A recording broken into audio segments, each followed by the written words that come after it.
Hello అండి, welcome to another mini blog. So నేనైతే మా పెద్ద పాప కోసం లైఫ్లో ఫస్ట్ టైం ఈ ఐస్ క్రీమ్ అయితే ప్రిపేర్ చేసాను. చూడాలి ఎలా వస్తుందో. సక్సెస్ అయితే అప్లోడ్ చేస్తాను నేను. అండ్ నెక్స్ట్ అయితే మేము మార్నింగ్ వచ్చేసి బ్రేక్ఫాస్ట్ కోసం రాఘవేంద్ర టిఫిన్స్కి వచ్చాము. ఈ రాఘవేంద్ర టిఫిన్స్ ఎక్కడ ఉంటుందంటే రామంతపూర్లో టీవీ స్టూడియో ఆపోజిట్లో ఉంటుంది. మీరు నమ్మరు ఎంత నీట్గా మెయింటైన్ చేస్తారో. వీళ్ళది ఓపెన్ కిచెన్ ఉంటుంది, మనం చూస్తుంటేనే మంచిగా కనిపిస్తూ ఉంటుంది. అండ్ మేమైతే పూరి ఆర్డర్ పెట్టుకున్నాము. అండ్ ఇక్కడ ఏ టిఫిన్ అయినా సరే ఏదైనా మీరు ఆర్డర్ పెట్టుకుంటే అది మీరు కంప్లీట్గా తినలేరు, ఎందుకంటే అంత క్వాంటిటీ ఎక్కువ ఇస్తారు.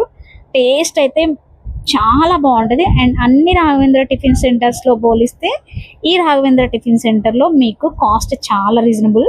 అండ్ మా చిన్న పాప గురించి అయితే ఇంకా చెప్పనవసరం లేదు. ఆమెకి ఎప్పుడు ఆమంతటా ఆమె తినడానికి ట్రై చేస్తూ ఉంటుంది. సో అందుకే ఆమెనే తినమని వదిలేస్తాము. అండ్ లంచ్లోకి అయితే చికెన్ కర్రీ ప్రిపేర్ చేశాను. దట్స్ ఫర్ మినీ బ్లాగ్ అండి. బాయ్.